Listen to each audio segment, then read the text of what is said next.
Shri Venkateswara gold తాకట్టులో ఉన్న మీ బంగారాన్ని విడిపించి కొనబడును.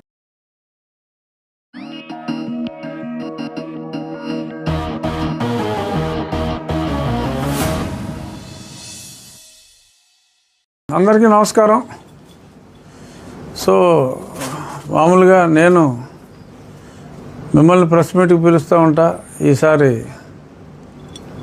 మరి నిన్నటి సంఘటనలు చూసిన తర్వాత నేను ఇక్కడికి వస్తున్నానని చెప్పి తెలుసుకుని మీరే ప్రెస్ మీట్ పెట్టాలి అని అడగటం చేంజ్. ఇది ఖచ్చితంగా ప్రెస్ మీట్ పెట్టి కొన్ని సందేహాలు తీర్చవలసిన అవసరం ఉంది అని నేను కూడా భావించి మీరు ప్రెస్ మీట్ పెట్టాలి అని అడిగిన వెంటనే మనం ఈ ప్రెస్ మీట్ పెట్టుకుంటున్నాం. మొన్న మాట్లాడాడు శ్రావణ్ కుమారుడు. మాట్లాడి ఒక 18,000 మంది పాస్టర్లు 1,00,000కు పైగా జనాభాతో ఒక భారీ బహిరంగ సభ పెట్టాం అని మాట్లాడిన తర్వాత మరి నిన్న ఆ సభ మరి ఎంతమంది పాస్టర్లు వచ్చారు, ప్రజలు ఎంతమంది వచ్చారో తెలియదు, కానీ సుమారు 2,000 మంది వరకు ఆ సభకి హాజరైనట్టుగా తెలిసింది. 2,000 లోపు. స్టేజ్ మీద బాగానే ఉన్నారు, 40-50 మంది వరకు స్టేజ్ మీద ఉన్నారు. అక్కడ చాలా అతను సరే అతను కూడా అనుకున్నాడు,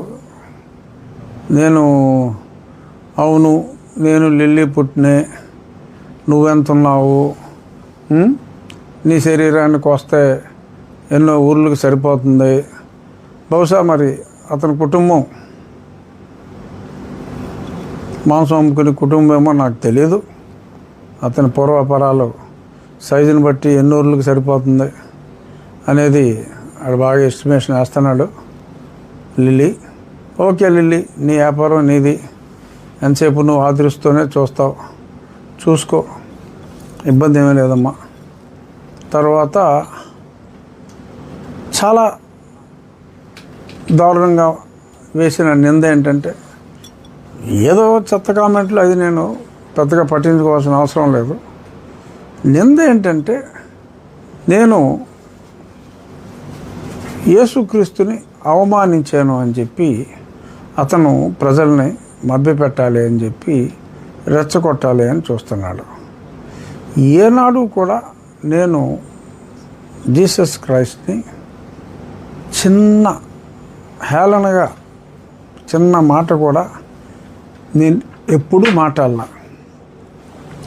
అతను చెప్పేది నేను యేసుక్రీస్తుని మేకుల దేవుడు అన్నానని చెప్పి మాట్లాడుతున్నాడు. చెప్పినప్పటికీ కూడా అయినా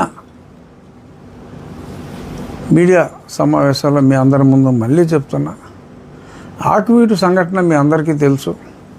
అక్కడ జనసేన ఆకివీడు ఏరియా ఇన్ఛార్జు ఉన్నత పదవిలో ఉన్నాడు అనిల్ని ఒక చెక్కకి ఉన్న మేకుతో కొడితే ఇక్కడ మేకు ఉండిపోయింది. హాస్పిటల్లో ఆ మేకుని తీయటం జరిగింది.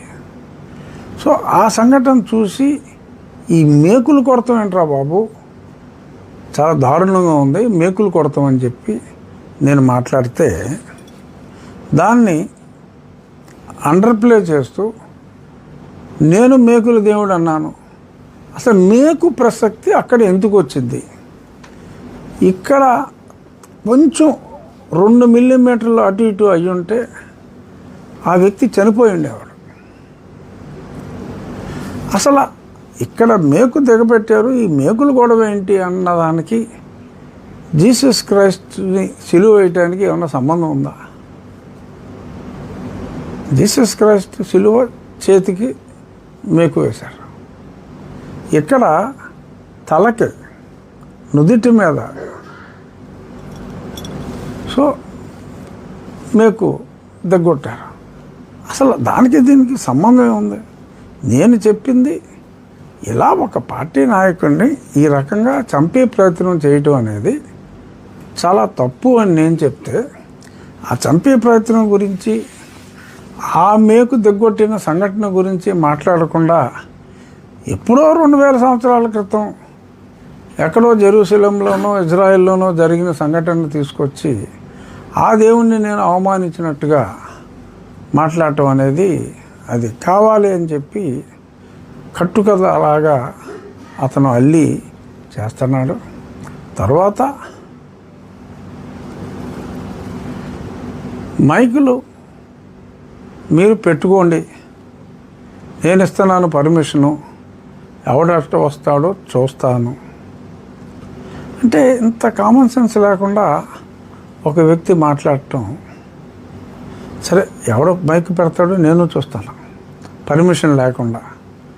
పండగల టైంలో పర్మిషన్ తీసుకుని, అది కూడా ఆ డెసిబల్స్ లోపుగానే ఉండాలి. అనుమతి లేకుండా ఎవడైనా మైక్ పెడితే చట్ట ప్రకారం ₹1,00,000 జరిమానా, 5 సంవత్సరాల వరకు కూడా కారాగార శిక్ష చట్టంలోనే ఉంది. సో అంచేత పర్మిషన్ లేకుండా ఎవడైనా ఈ లిల్లీగాడు చెప్పాడనో ఇంకో సిల్లీగాడు చెప్పాడనో, ఓన్లీ నియోజకవర్గంలో నేను దేవాలయాల్లోనూ తీసేశాను, అన్ని దేవాలయాల్లో అంటే అనుమతి లేకుండా ఉన్నవన్నీ, ఎవరికీ లేదు అనుమతి. అలాగే చర్చిల్లో కూడా తీసివేయటం జరిగింది. సో కాబట్టి వాడేదో చెప్పాడు, నేను చెప్తున్నానని ఎవడాడు? Who is he? After all that idiot has got 71 votes. ప్రతిపక్ష నాయకుడా? ఎవడతను? పైగా అతను ఏదో కాబోయే ఏంటది డిప్యూటీ చీఫ్ మినిస్టర్ అని అతను మాట్లాడాడు. నాకు అర్థం కాంది, అతను చీఫ్ మినిస్టర్ని ఎందుకు మాట్లాడలేదు అనేది నాకు అర్థం కాల. అంటే ఎవరితో అతను పొత్తు పెట్టుకోవాలనుకుంటున్నాడు? అంటే మెయిన్ పార్టీ చీఫ్ మినిస్టర్ అవ్వాలి, మరి ఎవరితో పొత్తు పెట్టుకోవాలనుకుంటున్నాడు? డిప్యూటీ సీఎంకి ఎందుకు తనను తాను రెస్ట్రిక్ట్ చేసుకుంటున్నాడో తెలియదు.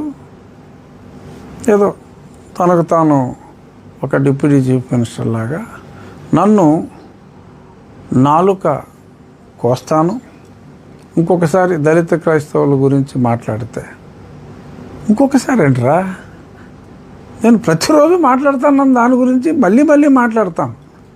దళిత క్రైస్తవులకి రిజర్వేషన్స్ వర్తించవు అని చెప్పి సుప్రీంకోర్టు చెప్పింది. రాజ్యాంగంలో ఆర్టికల్ 341లో ఉంది. దాని గురించి మాట్లాడితే అది నాలుగు కోసేస్తానంటున్నాడు. It's a crime. ఇలాగా చంపుతానని బెదిరించటం, సమాధి కడతానని బెదిరించటం, these are all criminal activities. మరి అంత బరి తెగించి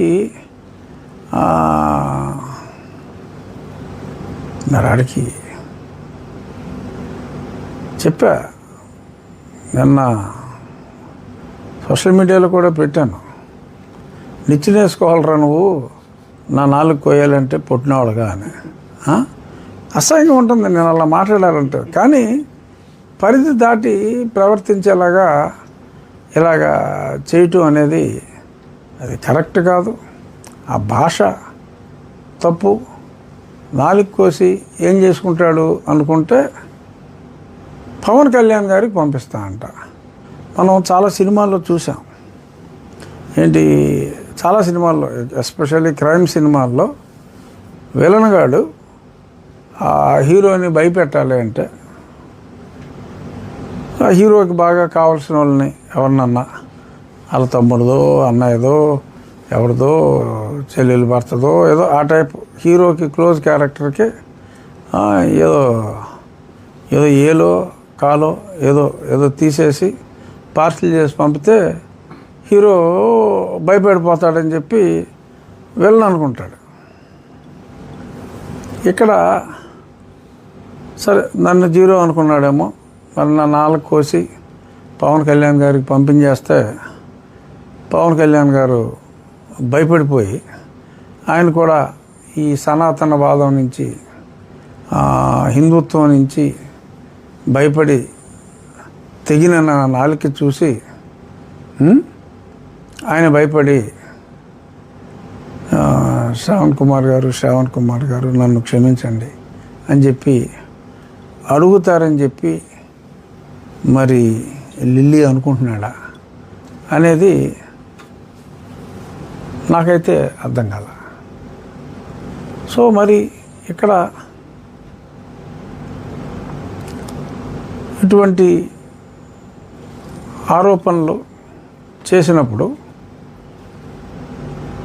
yes it comes under criminal activity. పొద్దున్న నన్ను అడిగారు, ఒకళ్ళిద్దరు ఫోన్ చేశారు, మీరేమైనా కంప్లైంట్ ఇద్దాం అనుకుంటున్నారా, వీడి మీద కంప్లైంట్ ఇద్దాం అనుకుంటున్నారా? ఎందుకంటే అతను ఒక హత్యకు ప్రేరేపించే విధంగా మాట్లాడాడు, సమాధి కడతానన్నాడు, నాలుగు కోసి వేరే వాళ్ళకి పార్సిల్ చేస్తానన్నాడు. మరి ఈ రకంగా వ్యక్తిగతంగా హింసించే విధంగా, ఇప్పుడు ఏదో నాకు ఏదో పందిలో ఉన్నామన్నాడు, ఏదో ఉన్నామంటే అది ఓకే, అది పరువు నష్టం.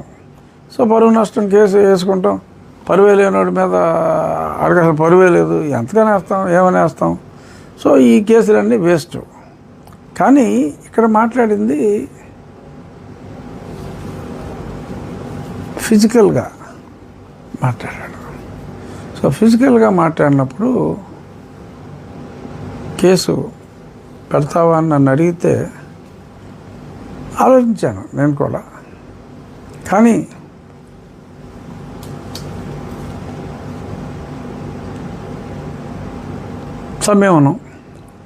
కాస్త సంయమనం. ఎందుకంటే మొన్న మధ్య పవన్ కళ్యాణ్ గారు ఒక స్టేట్మెంట్ ఇచ్చారు. ఏమని చెప్పారు మీకు గుర్తుందా? నేను హోమ్ మినిస్టర్ అయితే అంటే నేను హోమ్ మినిస్టర్ కానందువల్ల ఈ క్రిమినల్స్ ఎలా ఎవరెస్ట్ వచ్చినట్టు వాళ్ళు ఉన్నారు అని.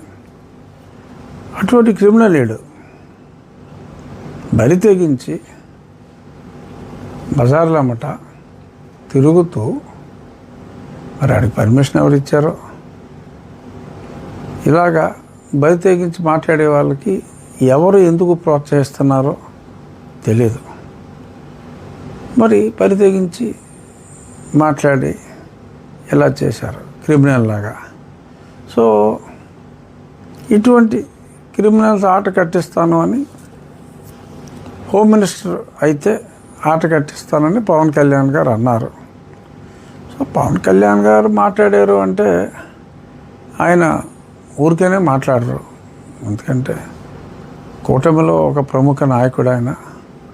మరొక కూటమిలో తెలుగుదేశం పార్టీ తర్వాత ఎక్కువ స్థానాలున్న పార్టీ నాయకుడిగా, ప్రజల్లో ఎంతో ఆదరాభిమానాలున్న వ్యక్తిగా మరి ఆయన ఆ మాట హోమ్ మినిస్టర్ అయితే అన్న మాట అన్నారు. కాబట్టి చూద్దాం మరి రేపు కేంద్రంలో ఒక వారం రోజుల్లోనే, ఇవాళ పేపర్లో కూడా వచ్చినాయి, అన్ని పేపర్లలో సాక్షితో సహా కేంద్రంలో త్వరలో ఇది క్యాబినెట్ ఎక్స్పాన్షన్ అని, ఆ తర్వాత రాష్ట్రంలో అని.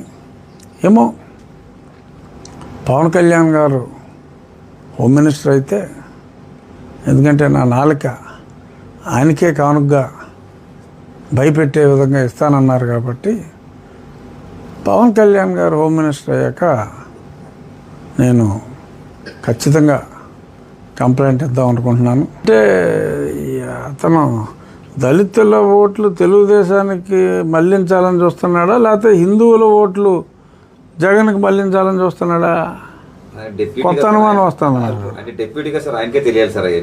ఎందుకంటే ఈ మధ్యన జగన్మోహన్ రెడ్డి గారు కూడా ఏదో హిందూ వేషం వేస్తున్నాడు ఎక్కువ. మరి ఈయన దళిత ద్వేషి అన్న ఇమేజ్ తీసుకొచ్చి ఆయనకి హిందువులను దగ్గర చేయాలని చూస్తున్నాడా, లేదంటే ఈ ఏమో చెప్పలేం, బాబు గారిని హిందూ ద్వేషిగా చూపెట్టి హిందువులను పూర్తిగా దూరం చేసి ఏమో మరి కన్ఫ్యూజ్ చేశారా? మీరేదో మాట్లాడి ఇతనేదో మాట్లాడి మొత్తం మీద నన్ను కన్ఫ్యూజ్ చేయకండి. ఇప్పటికే నా నాలుగు ఏమైపోతుందో అన్న భయంలో నేనున్నాను. మళ్ళీ ఇలా మీతో మాట్లాడాలంటే నాకు నాలుగు ఉండాలి, లేదంటే అదేదో సినిమాలో సుబ్బరాజుకి నాలుగు పోదా అంటూ ఉంటుంది. ఏ సినిమా అది? ఏదో మహేష్ బాబు సినిమా. సుబ్బరాజు ఆ మాట పోద్ది అనమాట. ఫుఫ్ అని గాలి ఊస్తే అదేదో మాటలాగా వస్తుంది. పోకిరి కాదు ఏదో సినిమా. సర్లే ఏదోట్లే. సో అలాగ అయిపోద్ది. సో అంచేత నా నాలుగు ఉండగానే మీరు చక్కగా మాట్లాడింగ్ చేసుకుని అంటే మీకు నాలుగు తీసేస్తారని మీకు కాన్ఫిడెన్స్ గా ఉందంటారు. మీరు మాట్లాడితే నాలుగు తీసేస్తారు అంటున్నారు. అంటే అది అన్నాడు కదా, అంటే బొత్తిగా పట్టించుకున్నట్టుంటే ఫీల్ అవుతాడండి అంతే. అన్న మాటలే గౌరవం ఇచ్చి కొంచెం భయపడుతున్నారు సార్. అది భయం అభినయిస్తున్నాం. ఎందుకంటే నాకు సిఆర్పిఎఫ్ ఉందమ్మా, మెషిన్ గన్స్ ఉన్నాయి వాళ్ళ దగ్గర. కనీసం 200-300 మందిని షూట్ చేసిన తర్వాతే ఎవడైనా దగ్గరికి రాగలరు. సో అంచేత ఆ భయం నాకు లేదు. కానీ అట్లీస్ట్ సాయంత్రం మళ్ళీ ఈహా ఛానల్లోనో సాక్షి ఛానల్లోనో నా దెబ్బకు భయపడిపోయాడని చెప్పి ఈ మధ్యన సూట్ కలర్ మార్చాడు చూసారా? మరి నీల్ కుమారుడు అంటున్నారని చెప్పి ఆడ కొంచెం బ్లాక్ వేసాడు.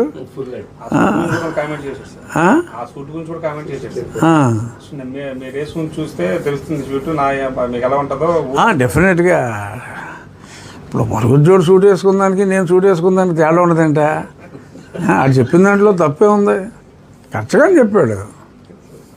కాకపోతే ఆడి మీద నాకు గుడ్డ ఎక్కువ పడుద్ది. ఆడికి మీటర్ చాలు, ఇంత ఉంటాడు.